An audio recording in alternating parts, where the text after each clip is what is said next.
बीजापुर जिले का national park में नक्सलियों के साथ मुठभेड़ के बाद अब तक कुल 31 नक्सलियों का शव बरामद हो चुका है। दोनों घायल जवान की हालत खतरे से बाहर है और उसे हाई सेंटर में बेहतर इलाज के लिए निकाला गया और ट्रीटमेंट जारी है। जिला बीजापुर के नेशनल पार्क एरिया कमेटी क्षेत्रांतर्गत जंगल में डीआरजी, एसटीएफ एवं बस्तर फाइटर की संयुक्त पार्टी और माओवादियों के बीच मुठभेड़ हुई। नेशनल पार्क मुठभेड़ स्थल से में अब तक 31 वर्दीधारी माओवादियों के शव बरामद किया गया है। वहीं मुठभेड़ स्थल से भारी मात्रा में AK-47, SLR, INSAS rifle, 303, BGL launcher हथियार और विस्फोटक पदार्थ बरामद हुआ है। मृत नक्सलियों की पहचान की जा रही है। मुठभेड़ में शहीद हुए 2 जवान अन्य 2 जवान घायल हुए हैं।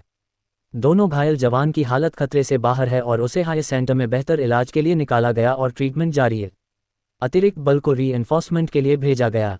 सर्च अभियान जारी है। विस्तृत जानकारी अभियान पूरा होने के बाद पृथक से जारी की जाएगी। बीजापुर के नेशनल पार्क क्षेत्र में डीआरजी और एसटीएफ की संयुक्त टीमें नक्सल विरोधी अभियान कार्रवाई पर निकली हुई थी। इसी दौरान आज सुबह 8 बजे से लगातार एक्सचेंज ऑफ फायर हुआ। एक्सचेंज ऑफ फायर के बाद में सर्चिंग के दौरान 31 माओवादियों के शव बरामद हुए हैं। इसके साथ में AK-47 समेत कई ऑटोमेटिक हथियार बरामद किए गए हैं। मुठभेड़ के दौरान डीआरजी एवं एसटीएफ के एक जवान शहीद हो गए हैं और 2 जवानों को बुलेट इंजरी थी, जिसे चॉपर के द्वारा इवैक्यूएट किया गया है और बेहतर इलाज रायपुर में किया जा रहा है। जिला बीजापुर के नेशनल पार्क इलाके में माओवादियों की उपस्थिति के आसूचना के आधार पर डीआरजी, एसटीएफ, बस्तर फाइटर एवं अन्य सुरक्षा बल का टीम अभियान के लिए रवाना की गई थे। अभियान के दौरान आज दिनांक 9 फरवरी को प्रातः 8 बजे से अनेक बार माओवादी एवं सुरक्षा बल के बीच में मुठभेड़ हुई। मुठभेड़ के पश्चात इलाके के सर्चिंग में कुल 31 माओवादियों के डेड बॉडी अभी तक रिकवर किए गए थे। घटनास्थल से काफ़ी बड़ी मात्रा में AK-47, INSAS, SLR, BGL launchers इस प्रकार का हथियार भी रिकवर किए गए थे। आसपास इलाके में भी सर्चिंग जारी है। उस मुठभेड़ में हमारा 2 जवान घायल हुआ और 2 हमारा जो डीआरजी एम STF का जवान मुठभेड़ में उनका शहादत भी हुआ। इसके बावजूद सुरक्षा बल द्वारा आसपास इलाके में अभी भी सर्चिंग जारी रखा है।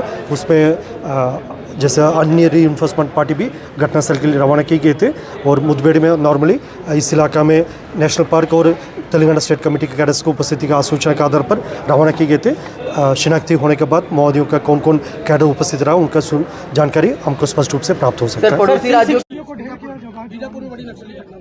हाँ, तो लगातार आप सब लोगों को मालूम है, पूरा देश जानता है कि हम लोग जब से सरकार में आए हैं तब से नक्सलवाद के साथ मजबूती के साथ लड़ाई लड़ रहे हैं और उसकी पूरे देश में तारीफ भी हो रही है और हमारे जवानों के साहस को हम सलाम करते हैं। बहुत बहादुरी के साथ नक्सलवाद के साथ लड़ रहे हैं और हमारे देश के यशस्वी प्रधानमंत्री श्री नरेंद्र मोदी जी और देश के गृहमंत्री आदरणीय अमित शाह जी, उनका संकल्प है कि 31 मार्च 2026 तक इस देश से नक्सलवाद को समाप्त करना है। और आज ज़्यादा मात्रा में छत्तीसगढ़ में ही नक्सलवाद है, लेकिन मुझे पूरा विश्वास है कि जिस बहादुरी के साथ हमारे जवान लड़ रहे हैं, निश्चित रूप से हमारे माननीय प्रधानमंत्री जी, माननीय गृहमंत्री जी का संकल्प पूरा होगा। सर, 2 जवान शहीद हुए, 2 जो है घायल भी। और उसको नक्सलियों का आरामगाह ऐसा कहा जाता था। वहाँ उनकी मांद में घुस करके 650 से अधिक सुरक्षा बल के जवानों ने विभिन्न दिशाओं से घेर करके अनेक दिनों के ऑपरेशन के बाद 31 नक्सलियों को ढेर किया है। वो नक्सली सभी वर्दीधारी थे। इनसे हमको AK-47, INSAS, SLR, BGL launchers, ये सारे बड़े ऑटोमेटेड हथियार भी बरामद हुए हैं। साथ ही हमारे 2 जवान इसमें शहीद हुए हैं। मैं हृदय से उनको नमन करता हूँ। ईश्वर उनके परिवार को भी संबल प्रदान करे। सरकार उनके परिवार के साथ, माननीय विष्णुदेव जी की सरकार सदैव खड़ी होगी। साथ ही साथ 2 जवान हमारे घायल हुए हैं जिनको एयरलिफ्ट किया गया है।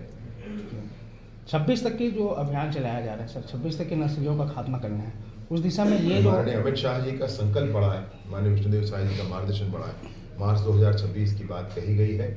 बस्तर के गाँव के मार्ग में, विकास के मार्ग में IED बिछा रखा गया है और इसको सब कुछ समाप्त करते हुए बस्तर के उन्नति का मार्ग प्रशस्त हो, बस्तर के गांवों तक स्कूल, अस्पताल, आंगनबाड़ी, बिजली, पानी, सड़क, मोबाइल के टावर पहुंचे, इसके लिए पूरी सरकार तन्मयता से काम कर रही है।